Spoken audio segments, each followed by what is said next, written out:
ప్రేక్షకులందరికీ నూతన సంవత్సర శుభాకాంక్షలు. ఇప్పుడు మనం 2026 సంవత్సరం జనవరి 1వ తారీఖు నుంచి డిసెంబర్ 31వ తారీఖు వరకు 12 రాశుల వారికి ఎలాగుంటుంది, ఏం పరిహారాలు చేసుకోవాలి అనేది టోకీగా క్షుణ్ణంగా చెప్పుకుందాము.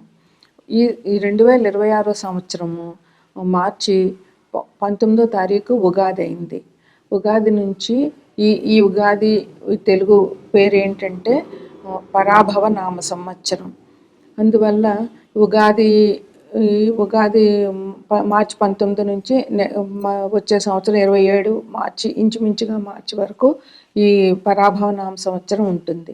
అయితే ఈ పేరులోనే తెలుస్తుంది పరాభవ నామ సంవత్సరం అంటే కొంచెం కష్టంగా ఉంటుంది, ప్రజలందరికీ ఇబ్బందులు ఉంటాయి అనేటటువంటిది మనకి పేరులోనే తెలుస్తుంది. అయితే ప్రేక్షకులు ఎవరు కూడా టెన్షన్ పడకుండా దైవారాధన చేసుకుంటే అన్ని సమస్యలు కూడా ఆ దైవమే తీర్చేస్తాడు. ఈ సంవత్సరంలో ముఖ్యంగా వచ్చేటటువంటి విశేషాలు ఏమున్నాయి? పండగలు అందరికీ తెలిసిందే. ఉగాది తర్వాత శ్రావణ మాసం వస్తుంది, తర్వాత భాద్రపద మాసం వినాయకుడి చవితి వస్తుంది, తర్వాత దేవి నవరాత్రులు వస్తాయి, దీపావళి, దసరా, ఇవన్నీ అందరికీ తెలిసినదే. ఇవి కాకుండా ఏమైనా గ్రహణాలు ఉన్నాయా ఈ సంవత్సరం, లేదా ఏమైనా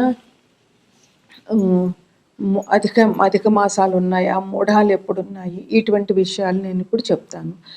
26/2/2 జూన్ 2026 మంగళవారం నుంచి 18/6/2026 శనివారం వరకు కూడా యమునా నది పుష్కరాలు జరుగుతాయి. అది ఎప్పుడంటే గురుడు మారుతాడు కనుక యమునా నది పుష్కరాలు ఈ సంవత్సరంలో జరుగుతాయి. ఇంకా మనకి ఈసారి మన తెలుగు మాసాల్లో అందరికీ తెలుసు కదా, చైత్రం, వైశాఖం, జ్యేష్టం అని. ఈ జ్యేష్ఠ మాసం అధికంగా వచ్చింది. అంటే అధిక జ్యేష్టము, నిజ జ్యేష్టం, 2 జ్యేష్ఠ మాసాలు వచ్చాయి. అయితే అధిక జ్యేష్టం ఎప్పుడంటే 17/5/2026 నుంచి 15/6/2026 వరకు. నిజ జ్యేష్టం ఎప్పుడంటే 16/6/2026 నుంచి 14/7/2026 వరకు నిజ జ్యేష్టం. అధిక జ్యేష్టంలో మన దైవారాధన ఎక్కువగా చేయాలి, శుభకార్యాలు ఏమి చేయకూడదు. ఇంక మూఢాలు ఈ సంవత్సరంలో మూఢాలు ఎలాగున్నాయి అని అంటే 15/7/2026 నుంచి గురుమూఢం ప్రారంభమవుతుంది. అలాగే 12/8/2026 వరకు గురుమూఢం ఉంటుంది. అంటే ఇంచుమించుగా ఒక నెల, 3 రోజులు తక్కువగా ఒక నెలకి గురుమూఢం ఉంటుంది. అది జూలైలో. ఇక శుక్రమూఢం ఎప్పుడంటే 19/10/2026 నుంచి 29/10 అంటే 10 రోజులు శుక్రమూఢం ఉంటుంది. ఇది ఈ సంవత్సరంలో ఉన్న మూఢాలు. ఇక ఈ సంవత్సరంలో ఎటువంటి గ్రహణాలు లేవు. గ్రహణాలు కొన్ని ఉన్నాయి కానీ అవి మన భారతదేశంలో కనిపించవు కనుక ఈ గ్రహణాల గురించి ఎవరు కూడా ఇబ్బంది పడనవసరం లేదు. గ్రహణాలు లేవు. అందుకని మీరు ఎక్కడ యూట్యూబ్లో ఆ గ్రహణం ఈ గ్రహణం అని చెప్పినా కూడా మీరు ఏం భయపడకుండా, గ్రహణాలు లేవు, మనకు కనిపించవు, అందువల్ల మనం ఎటువంటి నియమాలు పాటించవలసిన అవసరం లేదు. తదుపరి కుంభరాశి. ఈ రాశ్యాధిపతి కూడా శని భగవానుడే అవుతారు. ఈ కుంభరాశిలో ధనిష్ట 3-4 పాదాలు, శతభిషం 4 పాదాలు, పూర్వభాద్ర 1, 2, 3 పాదాలు ఉంటాయన్నమాట.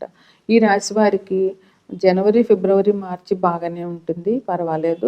ఇంకా మనకి మార్చి 19వ తారీఖు ఉగాది అయింది. అంటే మనకి ఏప్రిల్ నెల నుంచి డిసెంబర్ నెల వరకు ఏ నెల బాగుంది, మీకు ఏ నెలలో ఇబ్బందులు ఉన్నాయి అనేటటువంటిది చూస్తే కనుక ఏప్రిల్, మే, జూన్, జూలై బాగానే ఉంటుంది. ఆగస్టు కొంచెం ఇబ్బందులు ఉండే అవకాశం ఉంది. సెప్టెంబర్ కూడా ఇబ్బందులు ఉంటాయి.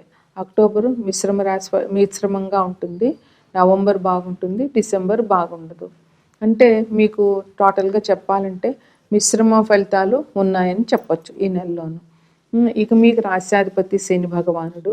అందువల్ల మీరు శనిని ఎటువంటి పూజ చేస్తే మీకు అనుకూలంగా ఉంటారు అని అంటే కనుక మీరు ధర్మంగా ఉండాలి. ముఖ్యంగా ముందు ధర్మంగా ఉన్న వాళ్ళకి శని ఎటువంటి ఇబ్బందులు కలిగించడు.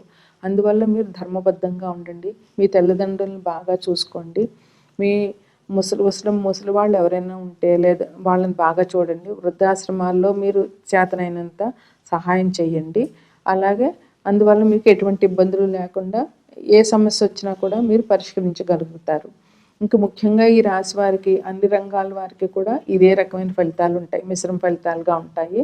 మీరు కష్టపడితే విజయం మీదే జరుగుతుందన్నమాట. అన్ని రకాల వృత్తి వ్యాపారాలు చేసే వాళ్ళకి కూడా కష్టపడడం అయితే తప్పదు. శని ఎప్పుడు కష్టపడే వాళ్ళని ఇష్టపడతాడు. అందువల్ల కష్టం వల్ల మీకు వృత్తి వ్యాపారాలు కూడా బాగా లాభిస్తాయి. ఎటువంటి ఇబ్బందులు లేకుండా మీరు చేయగలుగుతారు. ఆదాయం కూడా చాలా బాగుంటుంది. ఆరోగ్యం కూడా కొంచెం కాదు బాగుంటుంది. కాకపోతే కొంచెం కుంభరాశి అనేటటువంటిది కాళ్ళకు సంబంధించింది కనుక కొంచెం కాళ్ళకు సంబంధించినటువంటి నొప్పులు, కీళ్ళ నొప్పులు అవి ఉన్నవాళ్ళు కొంచెం జాగ్రత్తగా ఉండాలి. తగిన మందులు, ఔషధాలు స్వీకరించాలి. ఉద్యోగులకు ప్రమోషన్లు వచ్చే అవకాశం ఉంది.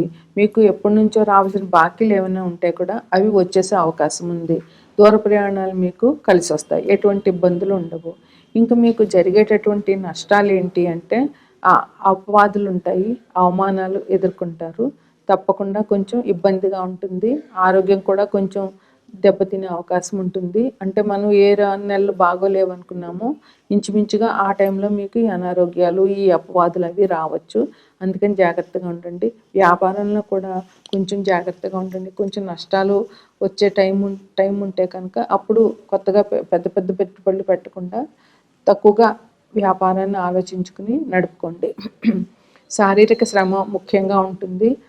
దానివల్ల మీకు అలసట ఉంటుంది. అకాల భోజనం వల్ల అనారోగ్యం జరిగేటటువంటి అవకాశాలు, అంటే ఎసిడిటీ, ఇవన్నీ వచ్చే అవకాశాలు చాలా ఉంటాయి. మీరు ఈ సమస్యల కోసం మానసికంగా ఎక్కువ ఆందోళన పడతారు. ఆ ఆందోళన తగ్గించుకోండి. మీరు ఒక చోట కూర్చుని ఆలోచించుకోండి, మనసు ప్రశాంతంగా పెట్టుకుని. అప్పుడు మీకు ఈ ఆందోళన తగ్గించుకుంటే ఏం పని చేయాలి, ఏ సమస్యను ఎలా ఎదుర్కోవాలి అనేటటువంటి వివేచన మనకు వస్తుంది. అదే ఆందోళన పడ్డా ఉంటే ఉన్న బుర్ర కూడా పాడైపోయి ఏం చేయలేని పరిస్థితి వస్తుంది అన్నమాట. ఇంకా దురుస్తనం, కోపం ఉన్నవాళ్ళు తగ్గించుకోండి. దానివల్ల మీకు నష్టం, ఎదుటి వాళ్ళకి నష్టం తప్ప లాభం ఏమి ఉండదు. ఇంకా దెబ్బలు తగిలే అవకాశం ఉంది. సోదరుల వల్ల ఇబ్బందులు వచ్చేది. సోదరులతో మాత్రం చాలా సంయమనం పాటించి వాళ్ళతో విరోధాలు పెంచుకునే పరిస్థితి తెచ్చుకోకండి. ఇక మీరు శని భగవానుడు కనుక శనివారం నాడు శివాభిషేకం చేయండి. ఇంట్లో చేయండి, లేదంటే గుడికెళ్ళి చేయించండి. అలాగే శివ అష్టకం చదువుకోండి. వీలైతే శివ సహస్రనామం చదువుకోండి. హనుమాన్ చాలీసా 11 సార్లు పారాయణ చేయండి. హనుమాన్ దేవాలయానికి, శివాలయానికి వెళ్ళండి. శనివారం నాడు శివాభిషేకం చేయించుకుంటే అన్ని సమస్యలు మీకు తగ్గిపోతాయి. ఇది ఈ రాశి వారికి చెప్పేటటువంటి పరిహారాలు.